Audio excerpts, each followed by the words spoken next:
a iniciar la clase de este día y pues primeramente muy agradecido con ustedes por estar tomando la clase presencial.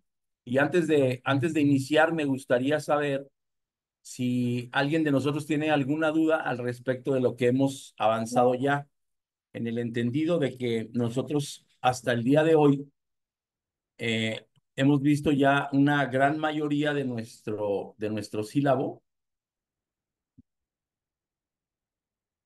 Y pues bien, tenemos obviamente también un objetivo de la materia, de la clase, y es que nosotros formemos, comprendamos y expliquemos, basados en el estudio que hemos tenido, y hacer una reflexión de la historia y explorando los fundamentos que de alguna manera hemos visto que son fundamentos histórico-teológicos y también sociales y políticos. Si nosotros hemos podido avanzar en este conocimiento de la historia. Antes de continuar adelante, me gustaría saber si el objetivo del curso hasta hoy lo hemos podido entender y además, pues, si hemos podido avanzar en cuanto al cumplimiento de este objetivo. Y están libres para comentar. Permiso. Sí, yo en parte he podido leer, pero me falta mucho volver a estudiarlo. Y lo que tengo dudas también es respecto de una tarea que se estuvo hablando, que seguramente está en el sílabo, pero bueno, no tengo seguridad con la fecha, si es la misma o qué trabajo había que hacer, que decía que nosotros explayemos sobre lo que ya conocimos, sobre lo que vimos en clase y que lo hagamos en el papel, que lo escribamos, algo por el estilo era, pero yo no estoy muy segura si es que lo tenemos que hacer ahora. Ajá. Eso tiene que ver con el trabajo final. Con base a lo que hemos conocido, a mí me gustaría que ustedes formaran la historia de su localidad, no en el sentido de que pasó esto y esto, no, sino en el sentido de que históricamente, a lo mejor, este, la historia de las localidades o de la iglesia de Buenos Aires es diferente a la historia de la localidad de Misiones, o es diferente a la historia de Oberá, y en ese sentido que cada quien forme una historia, ¿no? Desde los puntos de vista que nosotros hemos visto. La historiografía es la materia que estudia la historia como tal, y la historia es lo que se narra y lo que se cuenta. Pero si nosotros logramos conjuntar eh, la teología histórica, es decir, cuál fue la tendencia de la historia en aquella época, y logramos saber la filosofía histórica, el por qué los hermanos empezaron a hacer esto, nos vamos a formar una mejor idea de cómo es nuestra historia, ¿no? Eh, a lo mejor no se los he platicado, pero se los voy a platicar así rápidamente. Aquí hay una localidad que se llama Lomas del Paraíso. Y Lomas del Paraíso, hace mucho tiempo, una hermana y un hermano iban en su bicicleta, en su motocicleta, y la hermana cayó de la motocicleta. Entonces, ellos asistían a Chilar de 319, a Monte de los Olivos. El pastor de ese entonces dijo, a ver, la hermana no puede caminar, no se puede mover porque quedó adolorida. Vamos a llevarle de comer cada día una hermana diferente.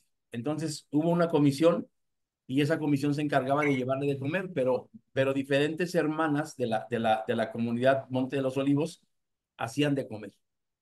La gente en aquella colonia empezó a preguntarse por qué, o sea, por qué hay gente que viene a darle de comer a la hermana y a su familia. Y siempre son diferentes, pero, son de la misma comunidad. Y entonces eso empezó a crecer. Y hoy hay una iglesia ahí.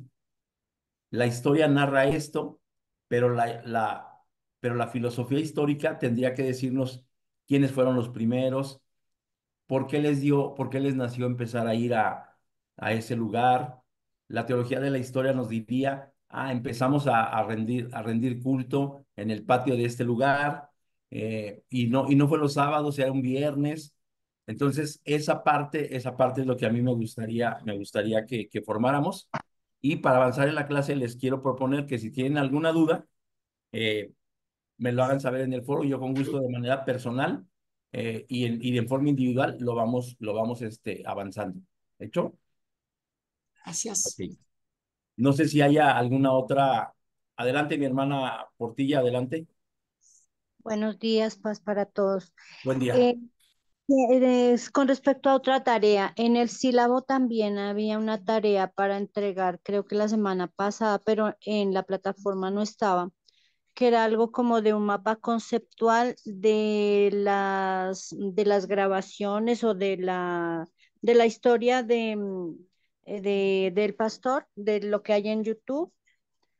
Eh, y esa también no, pues no la hemos podido, o yo no la he podido subir porque no estaba dentro de la plataforma. Esa sí hay que hacerla o Sí, no. vamos a usar estos días de vacaciones para que ustedes se puedan regularizar con sus tareas. Y es precisamente eso. Si nosotros ya hemos visto los videos de Justo L. González, podemos hacernos una idea de lo que hemos visto. Y pues ya lo subimos a a la plataforma y ya tenemos nuestra calificación. Yo no tengo ningún problema, lo podemos hacer durante este tiempo. Y también de la misma manera, si alguien tiene alguna duda al respecto de una tarea atrasada o por hacer, con todo gusto, comuníquense conmigo. Estoy ocupado la mayor parte de los días de 9 de la mañana a 6 de la tarde. Aquí en Guadalajara actualmente son las 6:47. Yo estoy ocupado, me ocuparía dentro de 2 horas. Entonces, este, fuera del horario de 9 a 6, yo puedo auxiliarles con todo gusto. Y hay un inter entre las 2 de la tarde, que me parece que serían como las 4 de ustedes, y entre las 2 y las 4 de la tarde, es decir, como entre 6 y 8 de ustedes, yo les puedo ayudar con todo gusto. Pero también yo soy bien desvelado. Si ustedes me mandan un WhatsApp por ahí de las 2 de la mañana, a lo mejor estoy todavía jugando canicas o WhatsApp o algo. Entonces, pues lo pueden mandar y yo con todo gusto les contesto. Pues vamos a iniciar la clase de esta mañana.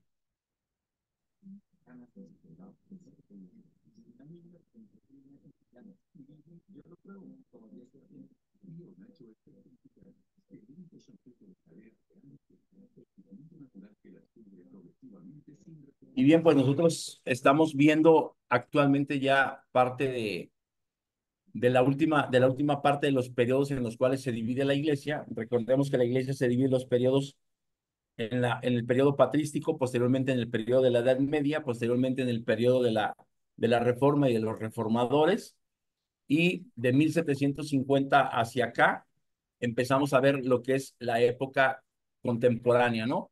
Y en la época contemporánea tendríamos que alcanzar a ver primero los peregrinos, los padres peregrinos, estas gentes que vinieron de Inglaterra hacia América una vez que fue descubierta. Recordemos también que la Edad Media termina con el descubrimiento de América y pues en Inglaterra se está gestando una pelea muy interesante en el sentido religioso. Ellos habían iniciado a guardar el domingo como si fuera un sábado, pero los radicales cristianos de aquel entonces, que eran sabatarios, se enojaron contra el gobierno porque el resto de la gente no observaba el sábado realmente como se tenía que observar. Y a pesar de que fuera domingo y que ellos no lo aceptaban como muy bien, pues no les gustaba que la gente fuera a los pubs, no les gustaba que la gente fuera a las exposiciones, no les gustaba que la gente fuera a un evento deportivo. Y entonces Enrique VIII dijo, a ver, vamos a permitir una libertad religiosa, pero también vamos a dejar que la gente que sale a consumir cerveza, que va a un bar, que va a una feria, a una exposición, a un evento deportivo, vamos a permitir que lo tengan. También tendríamos que recordar nosotros que Enrique VIII fue el fundador de la iglesia anglicana y por lo tanto jefe supremo o líder supremo de de la iglesia, ¿no? Es decir, él era como el papa para la Iglesia Católica, Enrique VIII era como el papa de la Iglesia Anglicana, ¿no? Entonces, tendríamos que tener presente estos datos para poder comprender un poco mejor lo que estaría sucediendo en ese tiempo. El objetivo de la clase de hoy es explorar la emigración de los fundamentalistas radicales a América y los primeros movimientos religiosos en los Estados Unidos, centrándonos en los peregrinos y en los aspectos clave del surgimiento del fundamentalismo cristiano. Y pues aquí vamos a hablar entonces de lo que es el contexto histórico y religioso en las colonias norteamericanas. Eh, un día ellos recibiendo esta oferta de pueden ir a un nuevo mundo, pueden ir a un nuevo lugar en donde hay libertad religiosa, en donde hay libertad de culto, en donde hay libertad de pensamiento político, en donde las cosas pueden empezar de nuevo. Los pilgrims o los peregrinos eh, deciden venirse de Inglaterra a América. Llegan precisamente al área de Boston, bueno, al área de Massachusetts, y llegaron a un puerto que se llama Vermont, y ahí empezaron a hacer, no sé si ahí empezaron a hacer su vida, sus días. No sé si ustedes han visto una película de Disney que se llama Pocahontas, pero si ustedes lo recuerdan, Pocahontas era una chica oriunda de esas tierras que se enamora de un personaje blanco, es decir, de un inglés, y empieza este mestizaje. Pues pasa, esa caricatura o esa película de dibujos animados está basada precisamente en algo, en un hecho real, ¿no? Perfecto. Así aquí miraba un comentario en el chat que decía sí.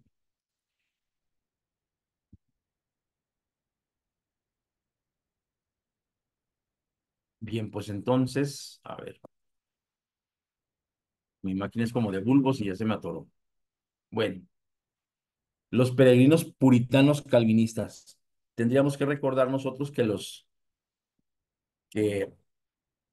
reformadores en aquel tiempo, Martín Lutero ya había iniciado esta reforma religiosa queriendo cambiar el pensamiento de la Iglesia Católica, pero a Lutero le siguió Calvino, le siguió Zwinglio, le siguió Grebel, y que fueron ya reformadores que le empiezan a dar más énfasis y más forma a a esta nueva concepción de la religión, a esta nueva forma de pensar, ¿no? Y a esto se les llamó los peregrinos. Y los padres peregrinos, o los Pilgrim Fathers, o solamente Pilgrims, fue un grupo religioso inglés formado a finales del siglo XVI, que estando descontentos con el ambiente político y religioso de su país, que ya lo habíamos visto en la clase pasada, que ellos guardaban el sábado, perdón, el domingo como si fuera sábado, y había mucha permisividad,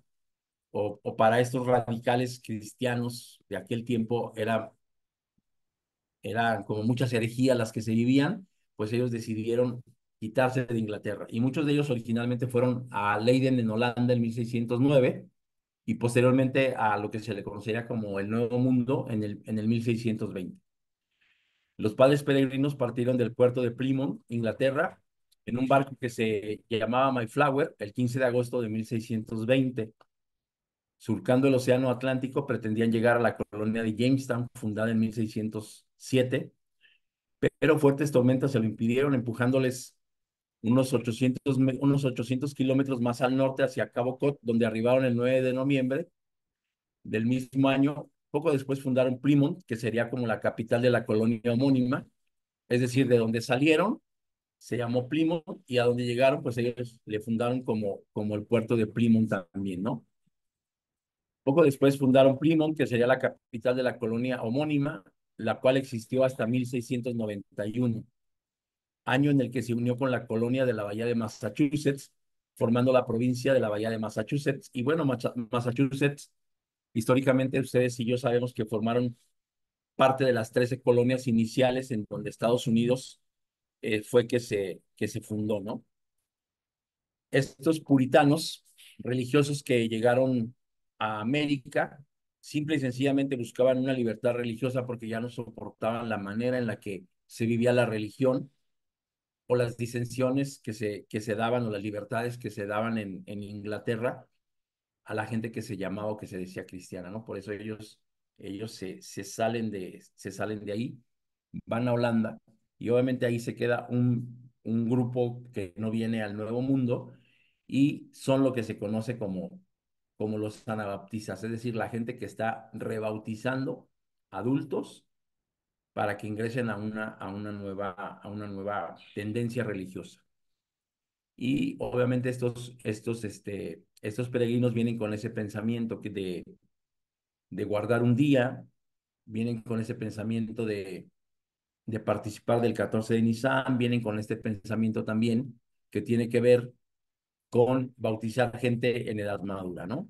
Entonces, ellos desembarcaron en lo que se le conoce actualmente como el estado de Massachusetts y fundan la colonia de Plymouth. Esto constituyó para ellos una colonia muy viable de estos ingleses que venían a Estados Unidos, ¿no? A diferencia de los puritanos, estos peregrinos, obviamente había los primeros, los padres peregrinos, pero dentro de esta corriente que venía había unos que se llamaban puritanos. Estos puritanos eran peregrinos separatistas que buscaban la independencia religiosa, no querían saber nada de Inglaterra y buscaban incluso reformar este pensamiento que tenía la iglesia anglicana, ¿no? Los puritanos podemos entender entonces que fueron un grupo de calvinistas que querían purificar de alguna manera la iglesia de la influencia católico-romana, por eso se separan de ellos. Entonces, estos dos grupos que se enfrentaron a persecución en Inglaterra los llevó a emigrar, es decir, los primeros padres, los que conocimos como primeros padres y los puritanos y los peregrinos puritanos, venían en el Mayflower y obviamente hubo más barcos, pero históricamente el Mayflower pues, es como el momento fundacional en el cual llegan estos primeros peregrinos aquí. Quiero comentarles que para ese entonces ya había gente que vivía en América. Ya ven que esto dicen, el descubrimiento de América. Ellos no descubrieron nada, América ya estaba fundada, América ya tenía habitantes, América ya tenía cultura, América ya tenía desarrollo y para 1469, si no mal recuerdo, fueron los primeros bautizados, pero no fue un bautismo de inmersión, sino fue un bautismo de aspersión. Y ya estos los bautizaron en la República Dominicana a una familia, gente adulta, y por primera vez se utilizó la frase que se utiliza o que seguido oímos en los bautizos, que se usa diciendo, te bautizo en el nombre del Padre, del Hijo y del Espíritu Santo. Entonces, la primera vez que se mencionó esa frase para bautizar a alguien, pero que fue de manera de aspersión, fue en la República Dominicana. Y pues algunos años después, 200 años después, pues llegan estos primeros padres peregrinos, ¿no? Que no tienen nada que ver con lo otro, pero es para que nosotros entendamos que en América ya se tenía conocimiento de un bautismo, de una fe, de un solo Dios. Dice aquí que 9 de cada 10 americanos o norteamericanos, hablando del contexto histórico y religioso, vivían en granjas y más del 90% de ellos eran agricultores. No sé si ustedes han mirado, pero ellos llegaron pues cerca de las 13 colonias estaban juntas, pero llegaron a lugares en donde se podía dar el tabaco. Entonces ellos se empezaron a dedicar a esta parte de la plantación de tabaco, de la plantación sí, de tabaco, Raleigh, Plymouth, eh, Charlotte, Somersville. Incluso no sé si ustedes en alguna ocasión han mirado una película que se llama El extraño regreso de Mr. Somersville. Y obviamente habla de toda esta gente que que tiene que ver con la plantación de tabaco. No sé si ustedes han mirado una película que se llama La Letra Escarlata, que tiene que ver con cómo ellos castigaban a la gente pecadora y cómo les imponían hábitos que llevaban aquí una H, y esa H era púrpura, que significaba pecador o pecadora, ¿no? Dependiendo quién portaba ese, si era un hombre o una mujer. Hay por ahí otra película, aunque no tiene que ver con el cristianismo, tiene que ver con religión, que se llama Octubre al Amanecer, que tiene que ver con cómo estos eh, peregrinos puritanos, existió una pastora de los masones, perdón, de los mormones, y alguien la asesina porque para ellos era pues algo poco convencional y obviamente no tenía que ver nada con la doctrina de Dios, que una mujer los dirigiera. Entonces, son películas que hablan de cómo el evangelio y cómo este mestizaje se empieza a dar entre los europeos y la gente que vive de este lado del océano, que para ese entonces pues ya se les empezó a conocer como americanos, ¿no? Como, aunque América es todo, ellos le pusieron solamente América, o para ellos América es solamente la parte de arriba. Entonces, si ustedes quieren investigar o saber un poco más de historia, pues habrá que ver esas películas, ¿no? Que se llama Pocahontas, que se llama La Letra Escarlata, que se llama Mr. Somersby, y la otra, pues tiene que ver con los mormones, que se llama Octubre al Amanecer. Estos puritanos llegaron a Plymouth, Massachusetts, en 1625. La primera colonia en disfrutar de libertad religiosa fue Rhode Island. Rhode Island desde entonces se ha caracterizado por muchas cosas. Por ejemplo, Estados Unidos tuvo una guerra muy fuerte contra esta gente que hacía o que elaboraba y que fabricaba alcohol de forma escondida. Y pues obviamente también el juego, las apuestas estaban prohibidas.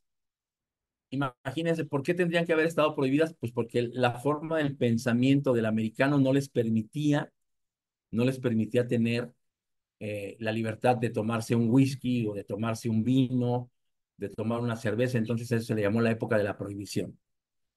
En ese mismo tiempo, la gente hacía apuestas clandestinas, y inicialmente lo que la mafia empezaba a traficar pues era con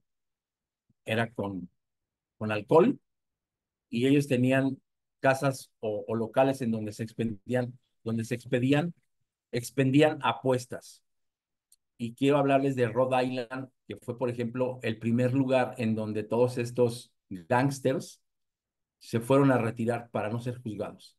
Entonces, Rhode Island no solamente desde siempre ha tenido una libertad religiosa, sino ha sido muy, muy flexible en cuanto a la gente que vive y que llega a vivir en ese estado llamado Rhode Island. Bueno, es un dato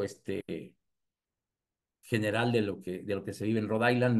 No tiene nada que ver con la religión, pero es para que se den cuenta cómo la libertad religiosa trajo también libertad de pensamiento y apertura para aceptar gentes que el resto de los Estados Unidos los rechazaba, ¿no? O sea, es decir, vamos a suponer que si para ese entonces ya había 49 estados bien establecidos, pues en Rhode Island había uno que seguían aceptando a gente que pensaba distinto a los demás estados, ¿no?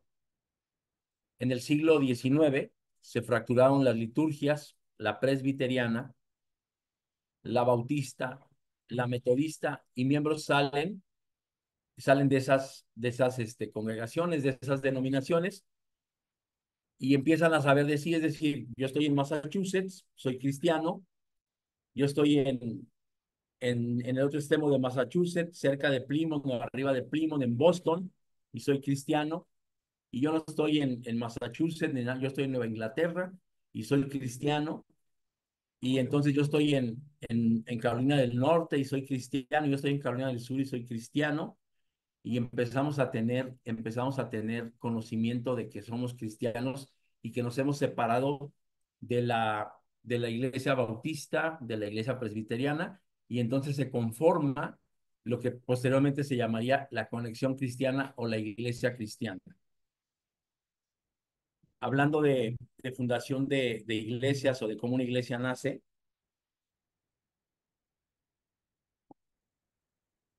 en Puerto Vallarta, Jalisco, aquí a 4 horas en carretera de aquí de Guadalajara, hay un lugar que se llama Puerto Vallarta y la gente iba a comprar sus víveres o sus abarrotes y sus alimentos y bebidas a un supermercado que se llama Sam's Club. Y a la salida de Sam's Club hay un tablero y en ese tablero tú puedes dejar a qué te dedicas, qué haces, tu tarjeta de presentación para que sepa para que la gente te conozca, ¿no? Y un día, un buen día, un hermano puso ahí una tarjeta que decía, yo guardo el sábado, celebro la cena y soy cristiano. Y entonces muchos más empezaron a ver ese anuncio y empezaron a decir, yo también, yo también, yo también. Y actualmente hay una iglesia de Dios en Puerto Vallarta. Gracias a esto que se conocieron. Entonces, ese es un ejemplo de cómo la gente, a pesar de no ser de un mismo lugar, pero teniendo un mismo conocimiento, esto trae como consecuencia el que se juntan y crean una nueva comunidad. Y esa nueva comunidad, pues se va a llamar la conexión cristiana. Hablando precisamente de este barco que zarpó el 16 de septiembre de 1620 y llegó hacia acá un año tiempo después desde Plymouth, Inglaterra, y que trajo a bordo a los peregrinos y que trajo a bordo a los puritanos, que fueron los primeros colonos anglosajones estables en lo que luego sería los Estados Unidos. Jamestown, Virginia, fue también otra de las ciudades en donde se empezó a vivir una cristiandad de manera distinta. En Jamestown, Virginia, se fundó en la plantación de Plymouth una significativa comunidad cristiana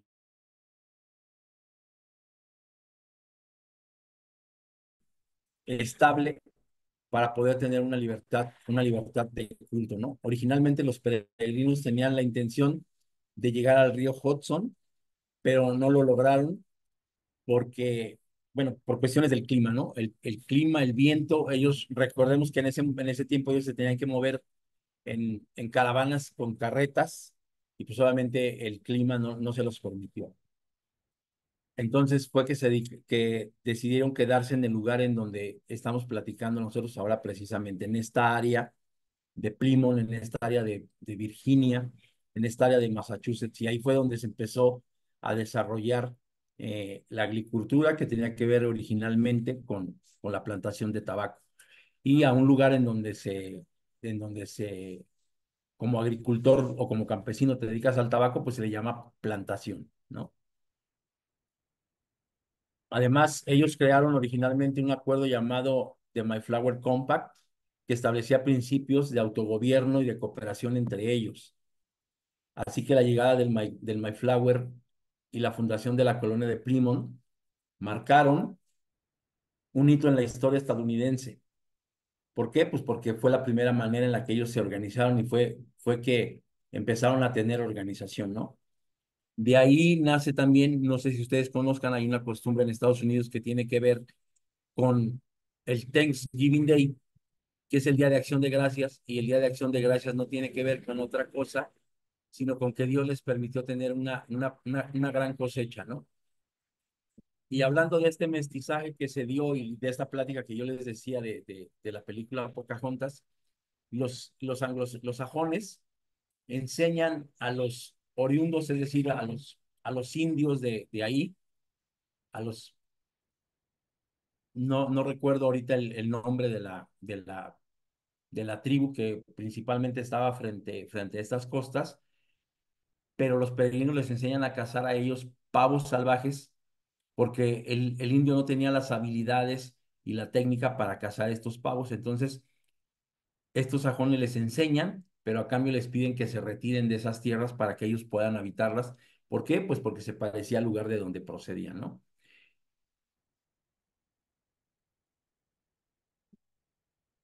Bien, pues la llegada del primer sabatario a América.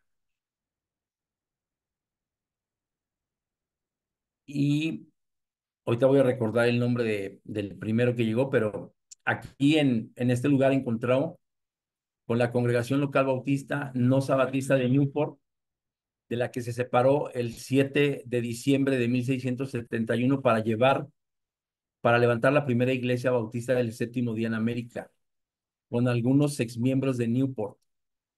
Antes de la Gran Peste de Londres de 1665, un miembro de la congregación de Stephen Mumford decidió escapar a América arribando a Rhode Island en 1664.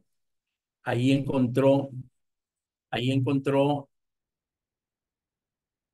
comunión con la congregación local bautista no sabatista de Newport, de la que se separó el 7 de diciembre del 71, para levantar la primera iglesia bautista del séptimo día en América, junto con algunos otros exmiembros de Newport, ¿no? Los primeros, bueno, y aquí cabe mencionar que ya les recordé los primeros bautizos que habían sucedido hacia 1496 en un lugar que se llamó La Vega, República Dominicana, y fue la primera vez que se utilizó esta leyenda de yo te bautizo en el nombre del Padre, del Hijo y del Espíritu Santo, y la familia que bautizaron, que eran 3 o 4 miembros, bueno, era un cacique que llamaba Guatiacaba, y Guatiacaba cambió su nombre de Guatiacaba a Juan Mateo. Roger Williams fue el primer sabatista que llegó a América y fue quien estableció esta primera iglesia en Rhode Island.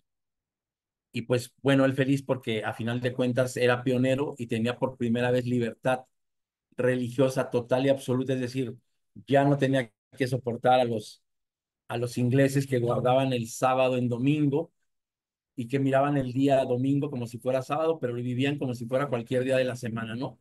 Se emborrachaban, participaban de festivales, de ferias y todo este tipo de cosas. Entonces, chequen cómo cuando se es fundamentalista, y esto lo vimos en la segunda clase, nosotros podemos llegar a ser gregarios y esto nos da como resultado ser sectarios, ¿no? En vez de convertir una religión es para tener apertura, una religión es para ser incluyente, una religión es para aceptar, pero el hecho de decir, no, yo guardo el sábado, tú no lo guardas como no, yo no participo de fiestas como tú, no, nosotros bautizamos a la gente en pleno uso de sus facultades mentales, no como tú. Nosotros participamos de la cena del Señor, tú le dices Eucaristía y lo celebras cada vez. Lo fueron haciendo cada vez más gregario y es por esto que salen así como disparados de Inglaterra y vienen a dar a los Estados Unidos. La primera iglesia bautista sabataria de América fue inaugurada el 23 de diciembre de 1671. La iglesia bautista del séptimo día de Newport, esa fue la primera iglesia con la denominación en el Nuevo Mundo. William Wiscox fue electo el primer pastor y bueno, su diseño fue así como de formato típico europeo, ¿no? La primera iglesia bautista se le conoció como la primera casa de reunión bautista. No sé si ustedes tengan contacto a la pasada de una iglesia bautista, pero por ejemplo, yo casi diario paso por una iglesia bautista y fue la primera. Y bueno, en la iglesia de Dios nosotros le ponemos a la iglesia Monte de los Olivos, Emanuel, eh, diferentes nombres, ¿no? Maranata, diferentes nombres. Pero por la iglesia bautista por la que yo paso dice Primera Iglesia Bautista de Occidente. Entonces, ellos le llaman mucho la atención por este primer nombre que fue llamado Primera Casa de Reunión Bautista. O sea, ellos quieren ser como que primero, y le dan números o le ponen números, sí, sí le dan números o le dan lugares, ¿no? Primera iglesia, segunda iglesia, primera iglesia de tal localidad. Entonces, para ellos es muy importante esta parte, ¿no? Y bueno, pues este fue un hito histórico nacional hablando de aquel tiempo en los Estados Unidos, porque fue la primera vez que en Rhode Island, precisamente en una localidad llamada Providence, que fue fundada en el 1638 por Roger Williams, que fue el que escogió, o bueno, fue el que también trajo a este primer obispo de nombre William Hiscock, ¿no? Y esta es la iglesia más antigua en los Estados Unidos. Ese edificio o esta fotografía que tenemos aquí se sigue conservando, pero la iglesia fue construida entre 1774 y 1775. Se encuentra actualmente en el número 75 de la calle Main Street, North Main Street, en el barrio de College Hill. Entonces, ellos la siguen conservando, ¿no? Esta congregación inicialmente se reunían en casa de los miembros al aire libre, pero finalmente, en los 1700 pues fue que llegó esta iglesia bautista y empezó esta construcción. Y pues bueno, esta iglesia es algo significativo e histórico para la historia del, de la corriente bautista, pero también especialmente para los bautistas del séptimo día, porque recordemos que hay bautistas que no son del séptimo día, hay bautistas que son bautistas y observan el día domingo, ¿no? Bueno, pues aquí tenemos una serie de personajes que conforman, estos 5 personajes conformaron lo que fue la conexión cristiana, fueron los que unieron a la gente de diferentes lugares de los Estados Unidos para conformar la conexión cristiana, de lo cual saldría este hombre que se apellida Cranmer, Gilbert Cranmer, y este otro hombre que se llama William Miller. Ellos dos serían personajes muy importantes dentro de la conexión cristiana, pero los dos serían, una vez que pasa el gran chasco, porque ellos predicaban una profecía que después del regreso o de la repatriación de los israelitas o de los hebreos o de los judíos que estaban en el reino de Artajerjes hacia el 470 y algo, ellos dijeron, en base a un pasaje de Daniel, que hacia 1844 entonces tendría que ser la segunda venida del Salvador. Y lo empezaron a pregonar por todos los Estados Unidos y no llegó. Y dijeron, nos fallaron por unos meses, no va a llegar en marzo, va a llegar en octubre. Y en octubre otra vez no llegó el Señor. Y a eso se le conoce como el Gran Chasco, pero de ahí ellos fundan una iglesia que se llamó, o que se llama el Adventismo. No salen de acuerdo con las corrientes adventistas, con Elena White y con este señor Smith, y entonces empiezan a fundar lo que es la Iglesia de Dios del séptimo día. William Cranmer y Gilbert Miller. La Conexión Cristiana. Elias Smith es un cofundador de la Conexión Cristiana.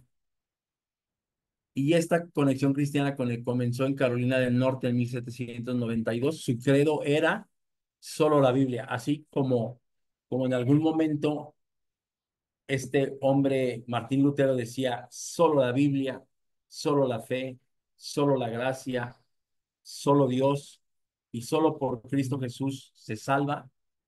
La Conexión Cristiana tomó esto de solo la Biblia y ellos buscaban reorganizarse bajo las líneas de la iglesia primitiva, ¿no? Así como Pedro Baldo dijo, nosotros somos los herederos de la iglesia primitiva y tendríamos que guardar y ver sus preceptos y sus mandamientos.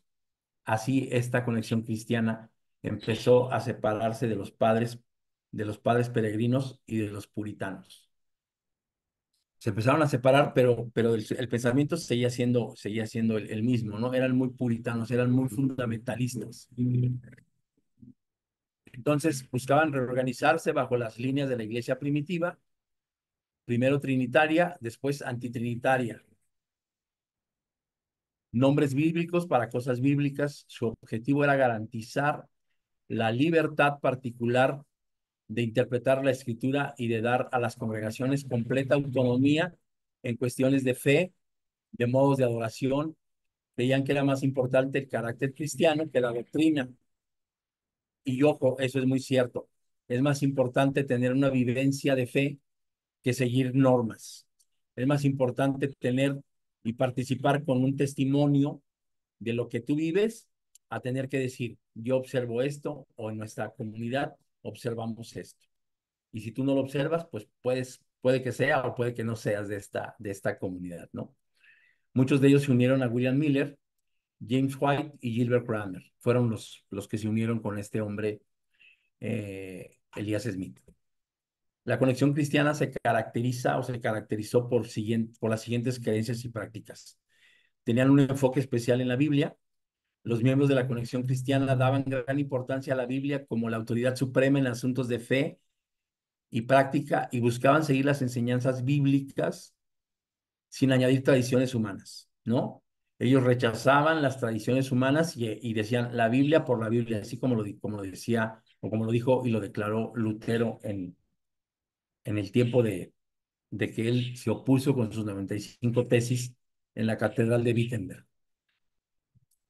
Ellos rechazaron denominaciones. La conexión cristiana surgió como una respuesta al sectarismo, es decir, ya les comentaba yo que el aislamiento y el pensamiento religioso traen sectarios, hacen sectaria a la gente, pero hay gente que está disconforme de esto o está inconforme y se empieza a salir y de ahí es de donde ellos empiezan a juntarse, ¿no? Empiezan a generar esta nueva comunidad que se llamó Conexión Cristiana. Y obviamente en aquel tiempo hubo sectarios, hubo divisiones denominacionales y los seguidores buscaban la unidad de todos los cristianos, por eso se le llamó Conexión Cristiana. Todos eran bienvenidos a esta nueva forma de pensamiento cristiano, Conexión Cristiana. Ellos tenían simplicidad en el culto, preferían un culto sencillo, centrado en la adoración a Dios, rechazaban las formalidades y los rituales elaborados, enfocándose en la oración, en la predicación y en la comunión.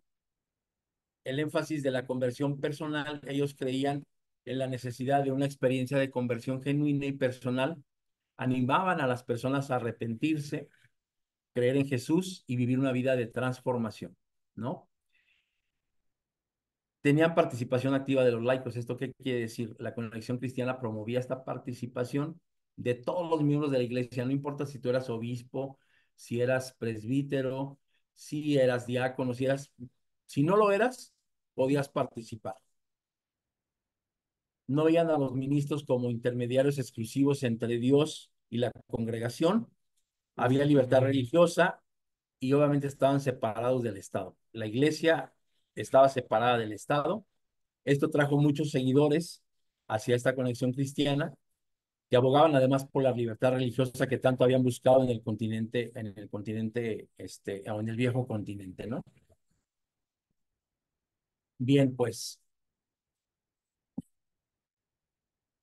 Guillermo Miller o William Miller fue un hombre que vivió entre 1782 y 1849 y fue un deísta patriota primero, luego un predicador laico bautista, capitán militar, campesino y jefe cívico local en Lowhampton, en el este de Nueva York, estudiante de la historia y la profecía bíblica. Y noten esto, estudiante de la historia, él sabía historia, así como nosotros hoy estamos conociendo y comprendiendo la historia, la materia que dominaba Miller a lo largo del tiempo en que fue deísta, en que fue predicador, en que fue patriota, en que fue laico, en que fue bautista, en que fue capitán militar y campesino, él sabía historia de la iglesia, historia de los Estados Unidos, historia de los primeros peregrinos, historia. La base de todo conocimiento, nosotros tendríamos que recordar que originalmente se estudiaba filosofía, posteriormente teología, pero una rama interesante de esas dos materias o de esas dos ciencias era la historia. Posteriormente, obviamente desde siempre se ha sabido y se han conocido de medicina, entonces también se estudiaba la medicina, ¿no? Predicó gracias a alguien de apellido Himes de la Conexión Cristiana en las grandes ciudades de Estados Unidos. En Portland, en Maine, predicó impactando a Roberto Harmon, el padre de Elena White, antes del gran chasco de 1844. Fueron leídas sus predicciones por 8 millones de personas. Imagínate, yo tal vez he predicado tantas veces en mi vida que a lo mejor no he llegado a 500,000 gentes, ¿no? A 500,000 gentes diferentes. Pues este hombre tuvo la facilidad de poder impactar con sus predicaciones a 8 millones de personas, o al menos 8 millones de personas lo escucharon. Y no solamente escucharon su predicación, sino lo que más le llamaba a la gente, predicciones, es decir, ¿qué va a pasar mañana? El futuro, las profecías, este tipo de cosas que a veces todavía hoy en la iglesia gustan mucho o son muy buscadas y muy solicitadas. A sus 51 años comenzó a predicar lo que había calculado desde 1818, la segunda venida de Cristo. Inició en Dresden a invitación providencial de su sobrino Irving Miller. Por falta de pastor bautista de la iglesia, su predicación provocó furor entre las diferentes iglesias del área de Dresden en New Hampshire. La Conexión Cristiana o Christian Connection fue un movimiento cristiano estadounidense que se arraigó a finales del siglo XVIII y a principios del siglo XIX. Estaba formado por escisiones, es decir, por separaciones de diversas o de diferentes denominaciones religiosas, y se caracterizaba por su enfoque en la Biblia, como ya lo miramos hace un momento, ¿no? James O'Kelly, un miembro de acá, promovió la unidad volviendo al cristianismo neotestamentario y se apartó de la iglesia metodista episcopal. Él dejó la iglesia metodista episcopal para venir a la Conexión Cristiana. Elias Smith, juntamente con Abner Jones, sostenían ideas similares a las de O'Kelly y se denominaron simplemente cristianos. No, noten esto. Dejan de ser Conexión Cristiana o están dentro de la Conexión Cristiana, pero ya no dicen pertenezco a Conexión Cristiana. Ya empiezan a decir soy cristiano, soy cristiano. Así como por primera vez, a manera de burla, en Antioquía, por primera vez a los seguidores de Cristo se les llamó cristianos, pues esta gente de las 13 colonias, eh, este, este surgimiento de los ya no peregrinos, de los ya no primeros padres, sino ahora Conexión Cristiana, empiezan a tener una apertura de pensamiento, una apertura de culto, le empiezan a dar énfasis a la Biblia, no a las tradiciones humanas, y se empiezan a llamar cristianos por primera vez, ¿no? En 1801 hay un reavivamiento en Kentucky y ahí se siembra la semilla de un movimiento que buscaba trascender las denominaciones religiosas. Hubo una revista que se llamaba Herald of Gospel Liberty, algo así como la libertad de el evangelio. Gospel es algo así como evangelio completo. Entonces, el heraldo de la libertad total del evangelio.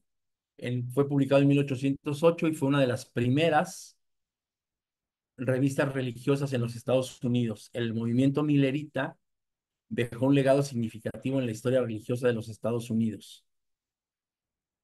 Y vamos a ver un mapa en donde había este movimiento ya sabatista, ¿no?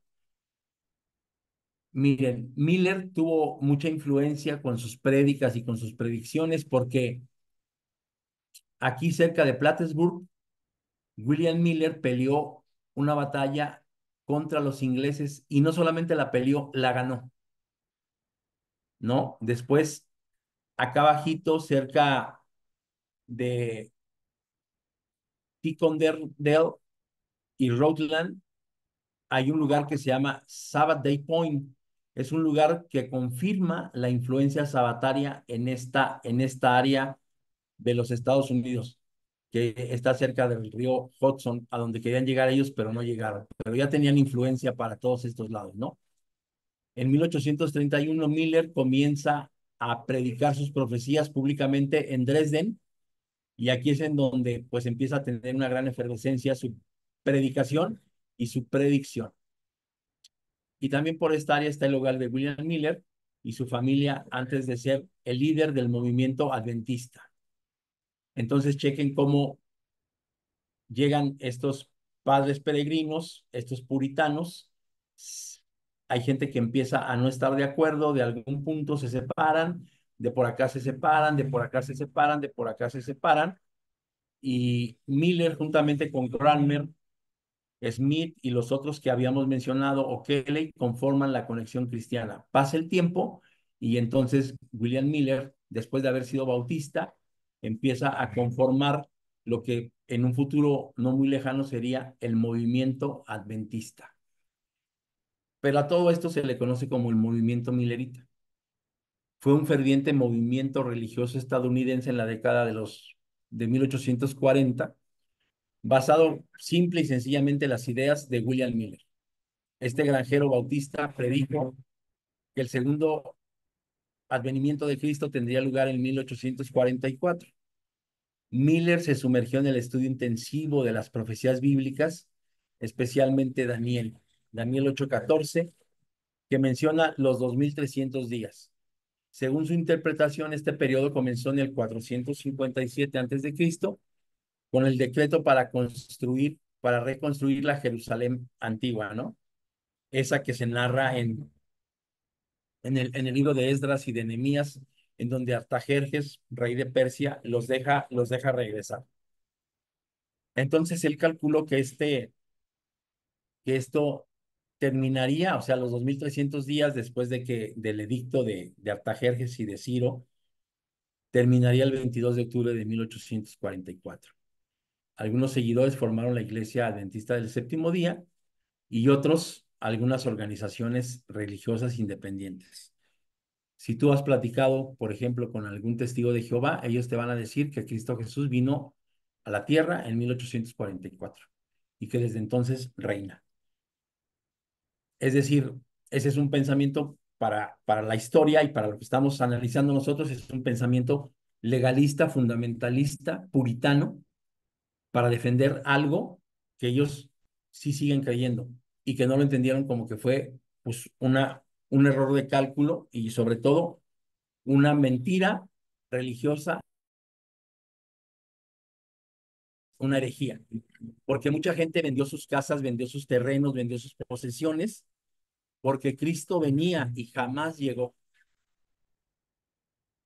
Entonces, nosotros por eso tendríamos que tener conocimiento de la historia, ¿no? Para poder entender que, digo, la palabra de Dios es bien clara y dice que el evangelio tendría que propagarse o tiene que propagarse a lo largo y ancho del mundo. Y actualmente hay un porcentaje muy alto, cerca del 30%, que no conocen y que no saben nada de religión. Es decir, no saben que hay Biblia, no saben que hay Navidad, no saben que hay un creador, no saben nada.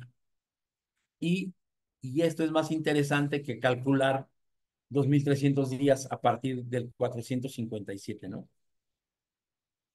Pues bien, hubo un ministro de nombre Carlos Fitch, él era congregacionalista y milerita que formuló esto. No sé si ustedes en algún tiempo han visto esto, ¿no?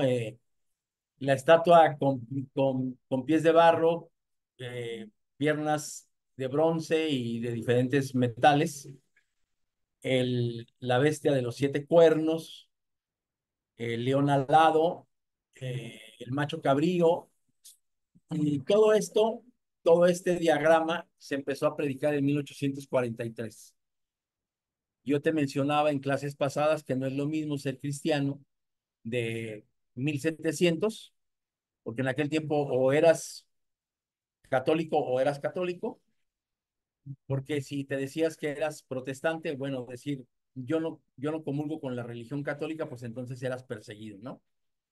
Y si además decías que guardabas el sábado, que guardabas la cena del Señor y que bautizabas a gente adulta, pues no solamente eras perseguido por el catolicismo, sino también eras perseguido por todas las iglesias protestantes, calvinistas, presbiterianas, todo ese tipo de iglesias.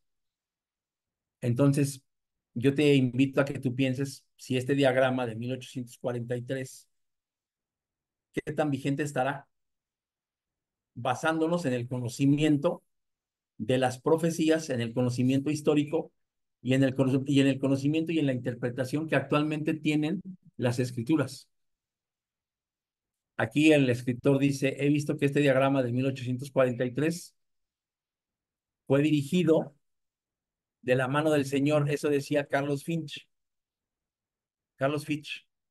y que no debe ser alterado, que las cifras eran como él las quería, que su mano cubrió y ocultó una equivocación en alguna de las cifras para que nadie pudiese verla, hasta que la mano de Dios se apartase.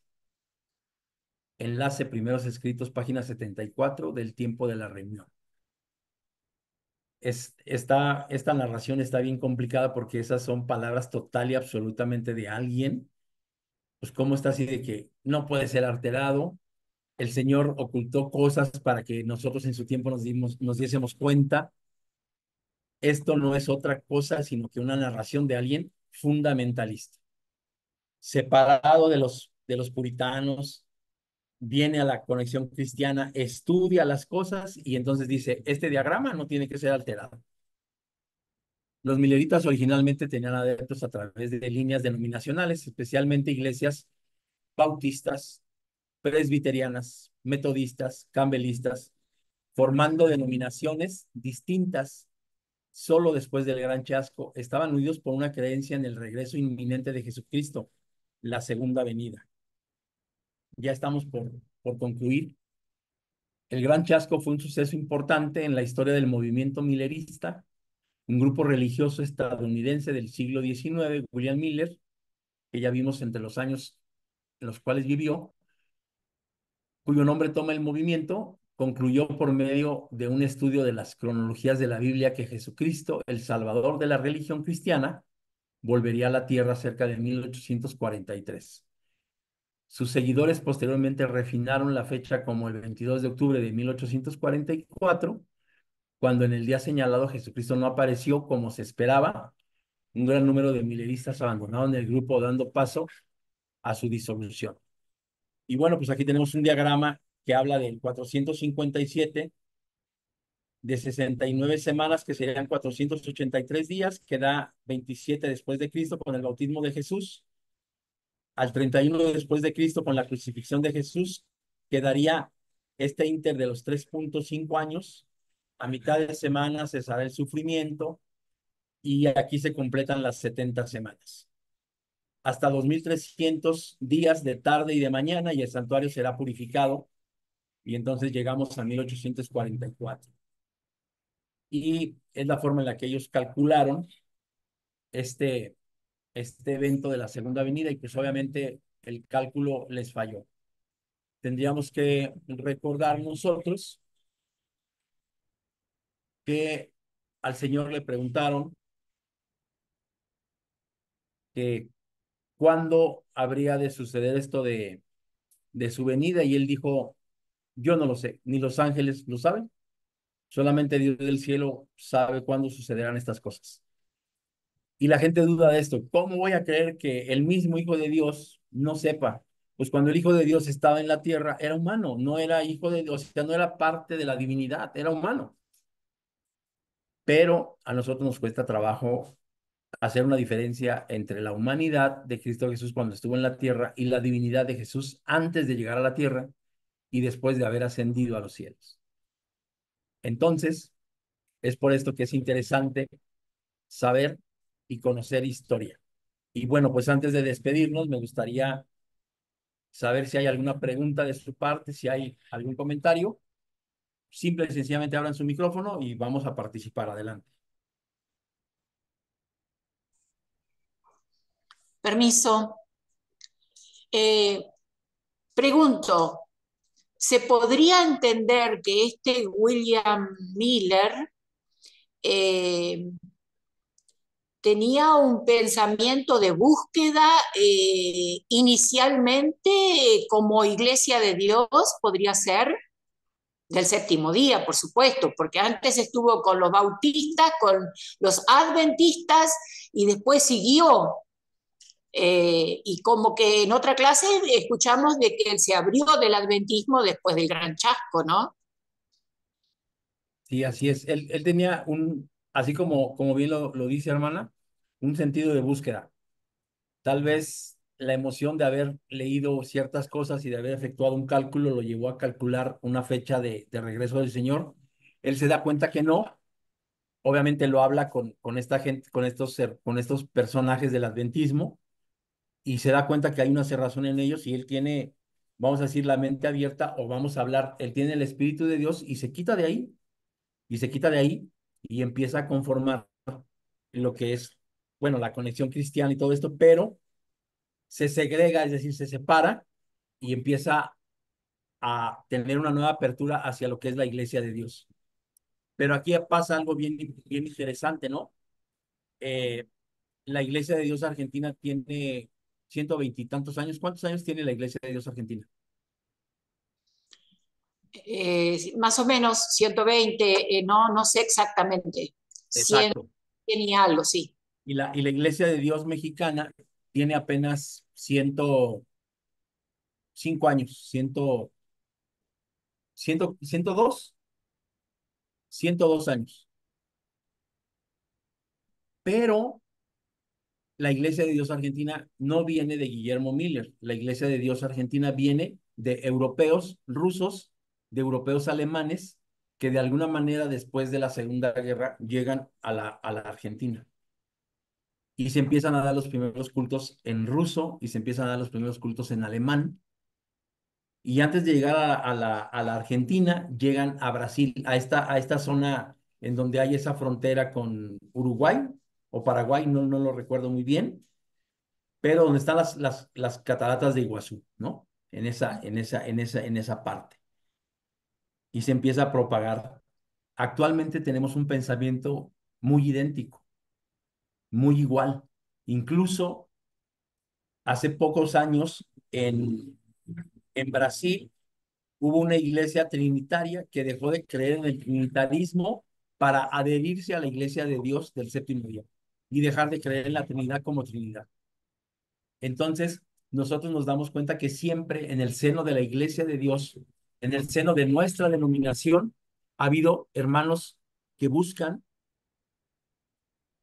la verdad, más allá de encima de las tradiciones, más allá de encima de nuestras creencias que nos han tenido a veces muy detenidos en el tiempo, porque quiero platicarles que nuestro pensamiento y nuestro fundamento doctrinal es dinámico, es decir, no estamos nosotros anclados en algo que no va a cambiar. Nuestro pensamiento doctrinal puede cambiar, ha cambiado, que cuesta trabajo hacerlo, sí es cierto, pero que también cuesta trabajo proponerlo, también es cierto. Pero Guillermo Miller no le tuvo miedo a eso. Guillermo Miller dijo, no, estuvimos equivocados. Y Guillermo Miller no falló una vez, falló antes de octubre. Él esperaba la venida en marzo, juntamente con otro grupo de gentes. No pasó en marzo y dijeron, vamos calculando. No, octubre 22 de 1844. No sucedió y de ahí nace el adventismo, el bautismo, los testigos de Jehová, la iglesia de Dios del séptimo día, y obviamente el adventismo que no es del séptimo día y el bautismo que no es del séptimo día. Ahí nacen muchas denominaciones. Entonces, históricamente es un evento, el Gran Chasco es un evento que trajo como consecuencia un crecimiento religioso para un país, pero también trajo, ¿cómo les podría decir? Como fallaron, entonces dejaron de creer y entonces empezó a diluirse ese pensamiento que tuvo mucho peso en los orígenes de Estados Unidos, ¿no? Porque recordemos que un presidente de los Estados Unidos pone su mano sobre la Biblia y jura defender el país. ¿De dónde viene eso? Pues viene de un pensamiento de que era la Biblia solo por la Biblia. Y hoy actualmente, apenas la semana pasada vi que en alguna parte de Tennessee, todos los días en las escuelas de educación básica, se tienen que leer los 10 mandamientos porque la sociedad está echada a perder. Entonces, ellos están regresando a sus orígenes, ¿no? Por ejemplo, en esta Copa América que acaba de iniciar o que está por terminarse, un pastor cristiano fue el que dio como una predicación o una mini predicación, un mensaje de la palabra de Dios en un evento deportivo a nivel mundial, porque la Copa América la ve muchísima gente. Y no fue un sacerdote católico, no fue un sacerdote de la iglesia anglicana, no fue un sacerdote de la iglesia ortodoxa, fue un pastor cristiano, es decir, alguien que de alguna manera tiene un fundamento como nosotros, cree en Cristo Jesús, cree en el bautismo y tiene los valores del reino implícitos en su ser. Y eso habla de que nosotros tendríamos que perder ese, no le quiero decir miedo, pero eso que a nosotros nos detiene a propagar el evangelio. Eh, Gracias por tu comentario, ya me emocioné, hermana Esther, y me gustaría saber si hay algún otro pregunta o comentario. Bueno, y también saber, hermana Esther, si respondí la pregunta Sí, sí, sí, sí. Gracias. a usted. Qué interesante, hermano, esta clase porque nos hace ver pues los inicios. A lo mejor en algún momento yo ya había escuchado algo, pero quizás sin poner tanta atención. Y y efectivamente, ¿no? Esto que al ser humano siempre le ha llamado la atención de querer saber cuándo viene nuestro Señor Jesucristo, ha marcado en muchos tiempos el que vuelven a fallar y vuelven a fallar y yo creo que seguimos igual porque ahora pasan cosas y dice la gente, es que Cristo ya viene. Y lo oímos dentro y fuera de la iglesia, ¿no? Todo mundo le llama la atención saber cuándo nuestro Señor Jesucristo va a venir y especulan que los sucesos, los acontecimientos, pues más que nada los malos, los tristes, ¿no? Como son las enfermedades, ahora esta pandemia, las guerras, y la gente empieza a especular y empieza a decir, es que ya Cristo viene y lo aseguran, lo dicen con una certeza que a veces a los que les rodean, pues se la creen, ¿no? Y dicen, sí es cierto, es que Cristo ya viene. Y, y bueno, también saber un poco más de nuestros orígenes es muy interesante.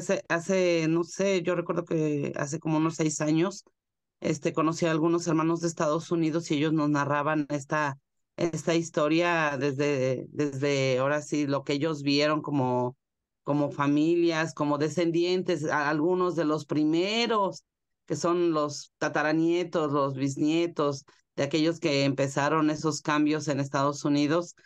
este, se oye bonito, ¿no? Se siente uno importante. Yo al menos en este momento conozco a me parece que es nieta de los primeros que llegaron aquí a México, de los Ojeda, y lo dicen así con esa emoción, ¿no? Yo soy la nieta de fulanito de tal, y dice uno, ay, qué bonito, ¿no? Pero algo que a mí me marca y cuando nosotros nos vayamos, ¿qué dirán nuestras generaciones, no? ¿Qué habremos hecho para que a lo mejor seamos recordados o a lo mejor y ni siquiera mm, alguien se acuerde de nosotros? ¿Qué haremos nosotros para esos cambios? Porque la iglesia sigue cambiando, sigue mejorando, se sigue transformando. Yo al menos soy de las personas que yo quisiera que la mujer tuviera un trato igualitario como el que Argentina tiene para la mujer. Y de verdad que México, híjola, ahí sí nos seguimos llevando el gran chasco, porque nomás no podemos entrar en esa dinámica que ahora los argentinos ya visualizan. Y ahora veo el por qué, ¿no? Pues 20 años son 20 años de diferencia en cuanto pues a estudiar más la palabra de Dios, a entender muchas cosas que el mexicano, por más que le intenta, yo veo que no, porque hay iglesias donde a la mujer no se le permite ni siquiera pararse en el púlpito. Hay iglesias todavía que manejan como la foto que yo les mandaba de mi congregación, ¿no? La parte de arriba, la parte de abajo, y la mujer debe de estar abajo, porque si se sube arriba, creo que no sé qué le hacen. Bueno, acá no tallan las manos ni nada, pero algo parecido nos podría suceder. Y es triste ver todavía esto dentro de nuestras iglesias. Pero es muy interesante la clase, hermano. Muchísimas gracias. Fíjese que aquí en Guadalajara, bueno, no aquí en Guadalajara se celebró un concilio, pero en 1947 se le llamaba Santa Convocación, no se le llamaba concilio. Y en ese concilio asistieron dos diaconisas, alguien de apellido Rodríguez, mujer, no recuerdo el nombre de la otra persona, pero nosotros en México ya teníamos diaconisas, ya teníamos, vamos a decir, líderes femeninos, pero no sé ahorita en qué año pasó que los dejaron. Pero ellas han participado o participaron como parte del cuerpo ministerial, ¿no? Cuando se hace un concilio ministerial, pues solamente asistimos quienes somos ministros. Cuando se hace un concilio general, pues asistimos los que somos ministros o pastores o diáconos o obreros iniciados, pero que de alguna manera tienen que ver o participan como pastores, ¿no? Este, hablando de esto que usted dice que quisiera tener más participación, yo le diría que no se crea. Es que me dijo hace poco mi esposa, no trates de ser pastor, mejor sé maestro, dice, te metes en menos problemas. Pero yo soy un convencido de que la mujer debe tener una participación más importante dentro de la iglesia. Hace falta pensar de manera femenina. No sé si ustedes han llevado teología, pero cuando yo doy la clase de introducción a la teología, hablo de la teología feminista. Y bueno, es muy interesante porque escuchar a las teólogas femeninas, a mí como varón, hace que se me cimbren los cimientos porque yo digo, ah, caray, esta muchachita o esta mujer o esta señora tiene ese pensamiento, ¿a qué horas estudió? Porque yo veo que las teólogas no dejan de ser mamás, las teólogas no dejan de ser hijas, las teólogas no dejan de ser miembros de la iglesia, las teólogas no dejan de estudiar, no dejan de trabajar y saben y conocen. Ahí sí tengo, no, ahí sí tengo oportunidad. Eh, en la semana les voy a pasar una conferencia que dictó una teóloga de Catepec que se llama Paola Viña. No. Qué cosa tan más tremenda. Y pues sí, es muy importante que una mujer pueda empezar a participar. Yo creo que en México se está dando esa apertura. Definitivamente deberá haber lugares en donde ni siquiera le permiten pisar el otro escalón del templo, pero pues vamos avanzando en eso y cuando menos lo imaginen van a estar ahí al frente. Pues esta es nuestra historia. No sé si triste, no sé si alegre, pero es nuestros orígenes y es interesante conocerlos y obviamente pues poder profundizar más en ellos, ¿no? No dejen de leer a las mujeres avatarias, es un legajo bien interesante de mujeres que si estuvieran en este tiempo serían como influencers, porque ellas trabajaban para gentes importantes, trabajaban para el reino de Inglaterra, trabajaban tal vez muy cerca del rey. Eh, este otro legajo que les pasé que tiene que ver con el génesis histórico del sabatismo protestante, también es bien interesante que lo lean para tener una mejor y una mayor comprensión de cómo la gente ha luchado por observar y guardar el sábado, que desapareció durante la Edad Media, después del problema de los judíos con los romanos en el 530 por ahí así, desapareció total y absolutamente la guarda del sábado, ¿no? Ya con mucha presión por el concilio de Nicea y a través del tiempo la gente ha regresado a los orígenes del Génesis y del Éxodo. Entonces, pues vamos entendiendo cada día más y mejor nuestra historia. Antes de retirarme, pues me gustaría hacer una oración, si es que no hay un comentario o alguna pregunta más, y pues vamos a orar. Te damos gracias, Padre, por tus bondades, te damos gracias por este momento de clases en el cual podemos conocer, Señor, nuestros orígenes, en el cual podemos darnos cuenta de la influencia que tú has tenido a lo largo de la historia, a lo largo de esta cronología en el tiempo, y que tú siempre has conservado, Señor, a aquel que alaba y que bendice tu nombre. Permite que nosotros podamos tener el mismo énfasis, el mismo valor, la misma gallardía de portar el estandarte de la verdad. bendice a los alumnos, bendice a los directivos del seminario y permite, Padre Celestial, que el vivir de manera cristiana, el vivir de forma de ser hijos tuyos, sea cada vez más una realidad en medio de nosotros. Estamos en tus manos, Padre, y permite que tengamos un día de bendición. En el precioso nombre de Cristo Jesús. Amén. Pues que el Señor les bendiga grandemente. Saludos de paz. Paz, Hasta, bendiciones. Hasta ustedes. A vos, paz.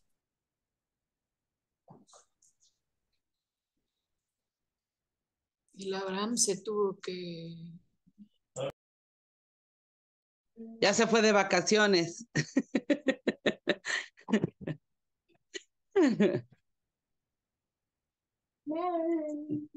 Se cerró tu micro, Esther. Sí, que hablé sin querer con el micrófono abierto. Bueno, qué bueno que se fue de vacaciones entonces. Me imagino que ya se fue de vacaciones, pobrecito, lo hicimos. Está bien. ¿Vos sabías de las vacaciones? No, no sabía, no. Lo leía. Sí. Esme. Ah, se cerró tu micrófono, Esme.